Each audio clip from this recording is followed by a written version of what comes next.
and then as governor of a Roman province. He left behind 10 books of letters. 9 are to friends and colleagues, the 10th to the Emperor Trajan. To Calpurnia, his wife. You will not believe what a longing for you possesses me. The chief cause of this is my love, and then we have not grown used to be apart.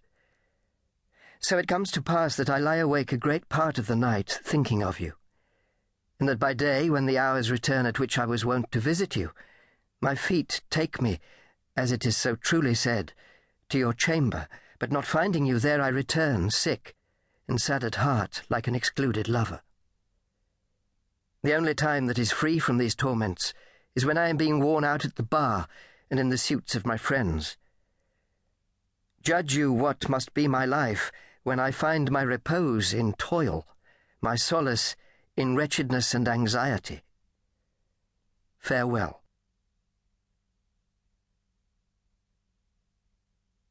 Henry VIII, 1491 to 1547. Henry VIII first encountered Anne Boleyn in 1526, when he was married to his first wife, Catherine of Aragon. The Roman Catholic Church did not allow divorce, and so Henry, obsessed with Anne, who refused to become his mistress, moved heaven and earth to persuade the Pope to grant him an annulment. The Pope refused, which led to Henry's break with Rome and the establishment of the Church of England, with Henry as its supreme head. Henry did not have problems with self-esteem. See the kind gift to Anne he mentions in the letter. The couple were finally married after 7 years of turmoil in January 1533, and Anne gave birth to her daughter Elizabeth, who became Elizabeth I, that September. In May 1536, Queen Anne was arrested and charged with adultery with several men, including her own brother, George, Viscount Rochford. She was found guilty and beheaded at the Tower of London. On the same day, her marriage to Henry was declared null and void. 11 days later, Henry married Jane Seymour, the only one of the lucky 6 wives to bear him a son, who survived him, Edward VI. To Anne Boleyn. My mistress and my friend, my heart and I surrender themselves into your hands, and we supplicate to be commended to your good graces, and that by absence your affections may not be diminished to us, for that would be to augment our pain, which would be a great pity, since absence gives enough, and more than I ever thought could be felt. This brings to my mind a fact in astronomy, which is that the further the poles are from the sun, notwithstanding, the more scorching is the heat. Thus is it with our love. Absence has placed distance between us, nevertheless fervour increases, at least on my part.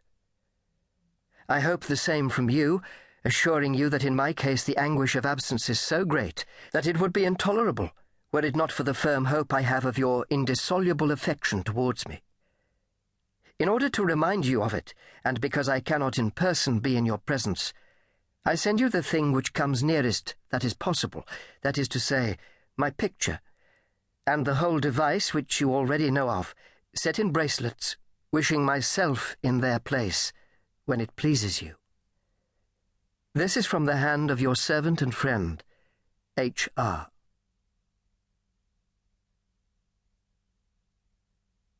William Congreve, 1670 to 1729. William Congreve was a celebrated dramatist, best known for his play The Way of the World. Arabella Hunt was a musician at court and a favourite of Queen Mary. Arabella was married in 1680 to one James Howard. She filed for an annulment 6 months later on the not unreasonable grounds that James was actually a cross-dressing widow called Amy Poulter. Unsurprisingly, Arabella never married again. Mrs. was at this time an honorary form of address for a woman out of her teens.